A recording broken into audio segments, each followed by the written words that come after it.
Ladies and gentlemen, now please join me in welcoming Dean Samuels. 让我们掌声欢迎下面一位讲师，亚马逊云端解决方案经理。Over to you. Thank you very much. What an absolute pleasure to be here today and talk about such a fascinating area of artificial intelligence. They have saved me to be the last presentation of the last session of the last day and given me 20 minutes to talk about AI and how it's changing the e-commerce industry. I think I'll accept that challenge. Before I get into it though, I just wanted to make sure that everybody does understand what part of the Amazon business I'm actually from. Amazon is made up of many organizations, many business units. I had my colleague earlier on, Rayford, from Twitch, in terms of a streaming platform. But if you take a step back and have a look at the Amazon business, there's really three areas or three significant components to the business. There's Amazon Retail, and I'm sure most of you in this room are very familiar with Amazon Retail. You probably ordered some goods from Amazon.com before. It's widely known. When people hear that I'm from Amazon, they always assume I'm from Amazon Retail. I'm actually not. Because then we have a second business. We have Amazon Marketplace. And so Amazon Marketplace is basically where we've taken the learnings of running a large-scale e-commerce platform where we've sold from books initially to basically an everything store, and we've taken those learnings and offered that platform, offered our logistics services, offered our fulfillment centers to other sellers, to third-party sellers on the platform. And that actually makes up about 50% of our Amazon.com, our retail business, that marketplace. The final one is where I sit. So Amazon Web Services.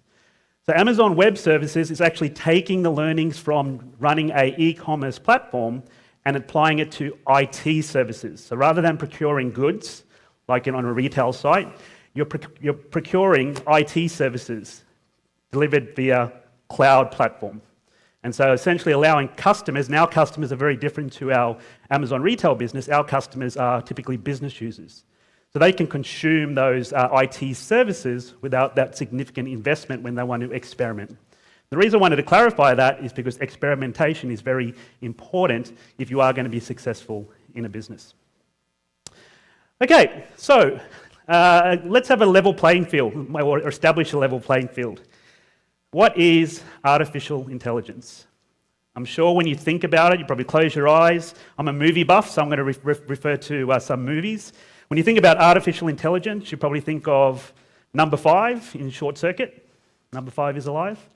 You probably think of Data from Star Trek, for any Star Trek fans out there. You probably think of Skynet from Terminator.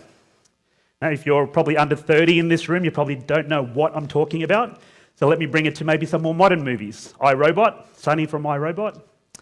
Jarvis from Iron Man. That's typically thought of when we think about artificial intelligence, but artificial intelligence doesn't have to be that sophisticated. Artificial intelligence is essentially a system or a service that can make human intelligence decisions. It can be a very basic decision. It could be a decision as far as a recommendation engine, saying based on this user's or this consumer's purchase history, I'm going to recommend these products for future purchases. It could be something that's very complex, like image analysis, and we spoke about image analysis in some of the previous sessions. So identifying certain components in that image, mapping it to a mathematical model, and giving a recommendation. Is it a dog? Is it a cat? Is it a person? Is that person smiling?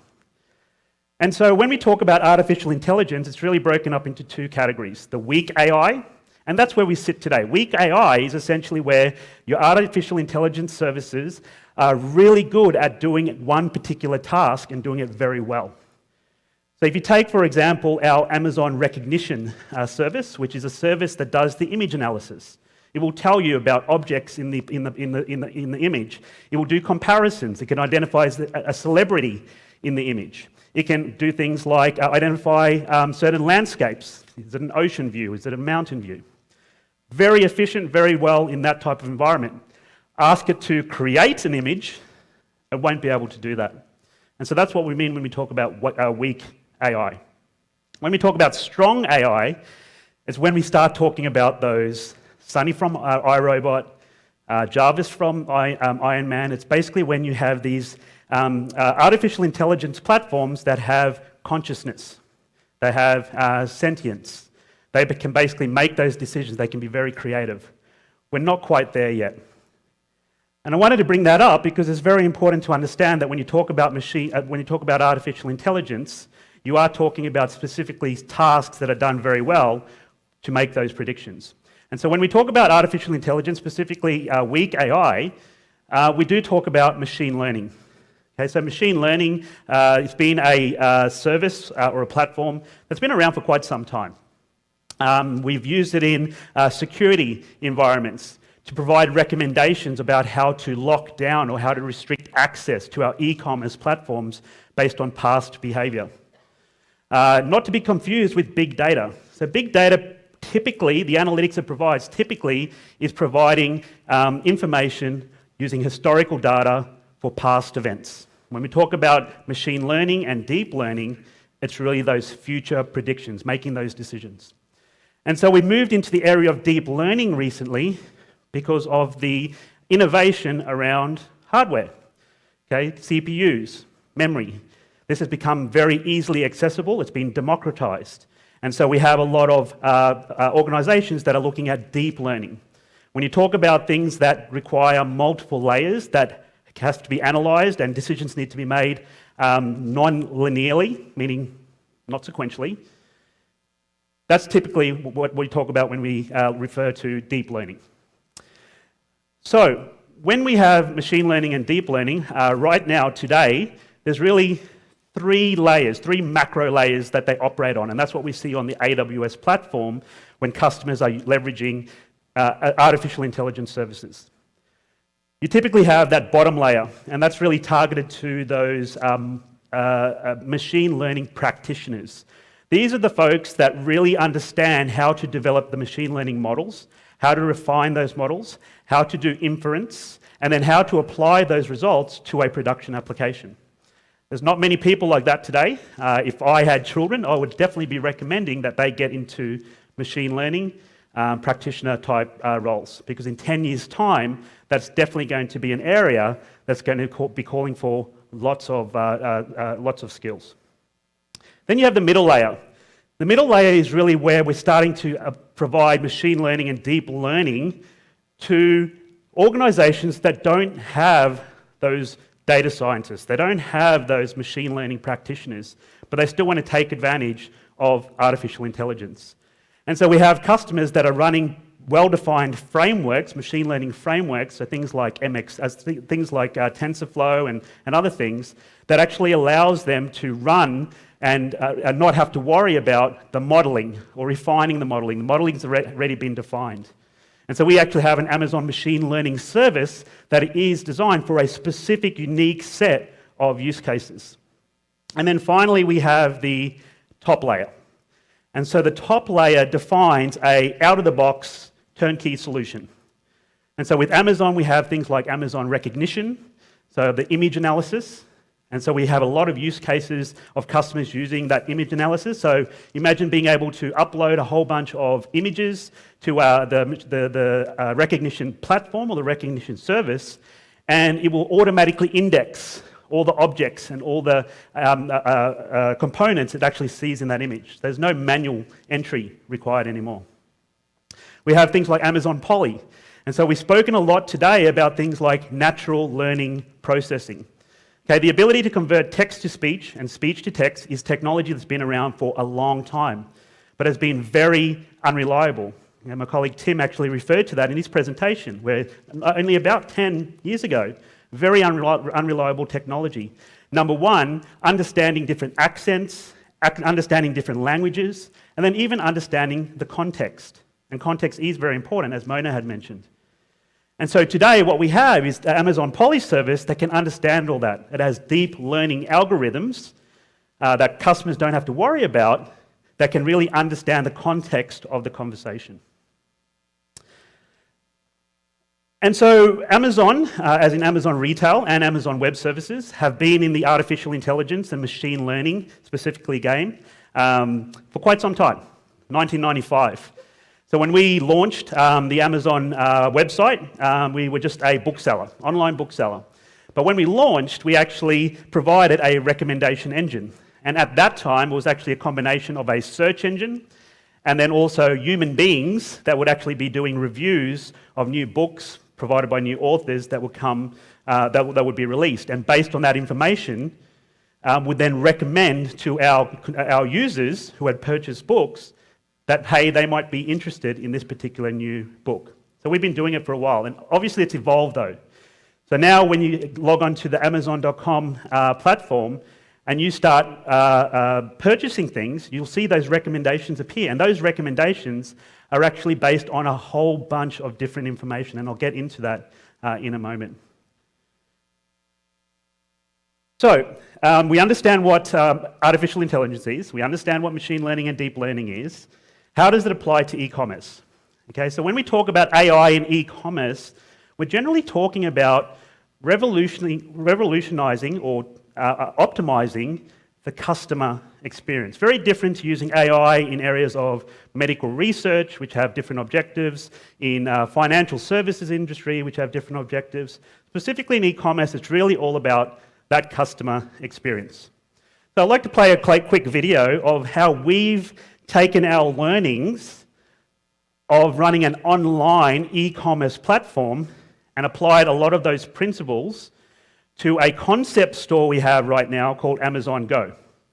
So what you're basically seeing here is a physical store in Seattle right now, where currently it's only open to Amazon employees, and I was fortunate enough to get access to it a few weeks ago when I was in Seattle. But essentially, the consumer can walk into the store, swipe their mobile phone to basically indicate they're walking into the store, pick out all the different groceries they need, and if they accidentally pick out a particular item they don't want, put it back. And basically there's a whole bunch of sensors, deep learning algorithms, image recognition software, a whole bunch of different things that's actually tracking your movements in the store. So it's actually able to keep track of the items you have in your own bag. But then it goes one step better, because you can just simply walk out the store. It's essentially a queueless, cashless environment, something very similar to your online experience, right? And so we can see how artificial intelligence, specifically machine learning and deep learning, is really changing that customer experience. And so I don't want you to get too focused on the actual Amazon Go store, while it's cool. I just want you to understand exactly what's involved behind the scenes, what's actually happening behind the scenes with all those different sensors and machine learning and deep learning type algorithms.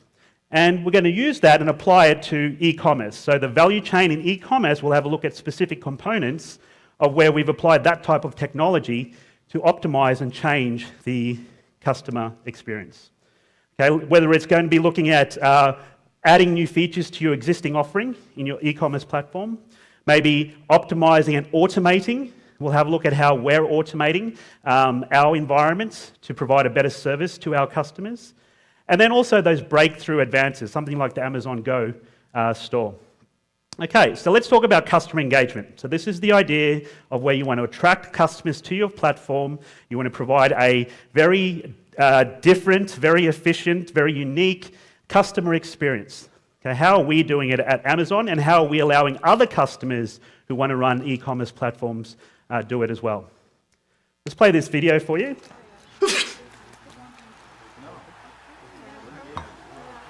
Alexa, ask Pizza Hut to place an order. Okay, what would you like to order? Pasta! Alexa, ask Pizza Hut to place an order. Okay, what would you like to order?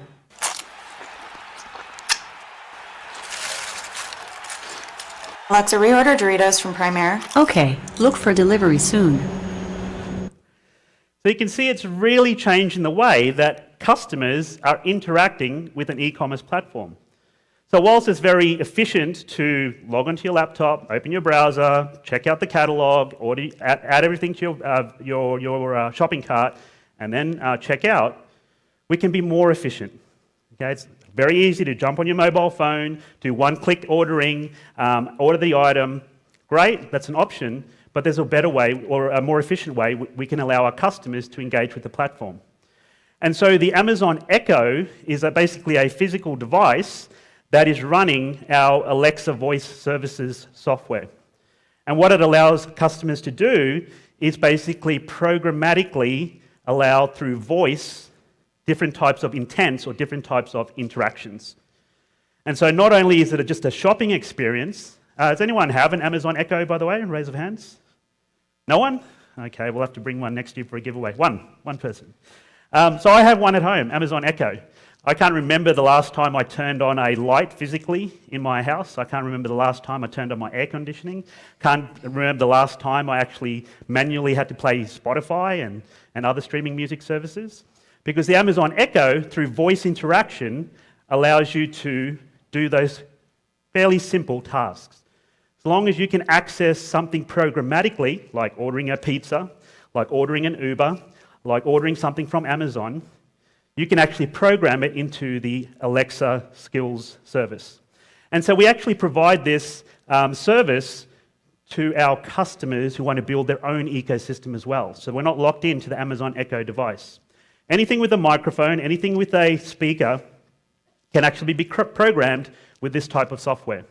And so we have a lot of customers who are using that conversational interaction type method to deliver their services to their own customers and their own users. And I mentioned before that conversational interaction has been around for a while, text to speech, speech to text, but it has been very unreliable. It has been only until recently where we can start running these deep learning algorithms that can really fully understand not only the different accents and the different languages, but the context as well. Because previously what developers would have to do is specifically program for different intents the exact phrases or the exact structure that the users would have to say. And that's not very natural. Okay, you want to talk to a device. Some people are afraid of talking to devices, so you want to make it easier that they can do it in normal, natural languages. And so the the Alexa voice skills allows you to actually do that. One other area in terms of customer engagement that we're working on is around recommendation engines. Okay, us as Amazon.com, but I want to focus more on one of our customers using Amazon Web Services, Nordstrom, so a large online fashion retailer in the US. Now, if you think about what type of characteristics describe you as a person, normally your name, where you live, your age, even where you work, doesn't really describe you as a person. It doesn't really talk or indicate what your type of behavior is. And that type of information is not always useful to service providers like in the e-commerce industry. Our research suggests that there's three main indicators that really tells something about a person, really talks about what their behavior is. The first one and the most popular one is purchase history. More than search history, purchase history really can tell you about a person. What they like, what they don't like. Do they have a family? Do they have young kids because they're ordering this type of nappies or baby food? Do they have an interest in a particular sport? So really useful information that you could actually use. But the second one, and actually Mona spoke to this, is around movement. Have you ever wondered why when you install an application on your phone, which might be a simple calculator or a very simple app, it asks you about your location or asks you can it use your location services? Because that kind of information is gold to the vendors who are providing that application. They can monitor when you go to the gym. They can monitor when you're on the road. They can monitor when you're sitting at home. And based on that information, they can start doing targeted marketing campaigns or sell that content or that data to other organizations that can as well. And so, like Mona was saying, it's very useless for somebody to be doing a targeted marketing campaign for you to buy something at 7 o'clock in the morning when you're up trying to get the kids ready for school, you're scrambling around, you're not interested in that. But when you're on the road, absolutely, you might be interested in something that's targeted towards you. And so we're starting to see a whole different way of building these different recommendation engines using deep learning. Then finally, I just wanted to talk about the fulfillment side. So we've got our orders in, how do we do the fulfillment?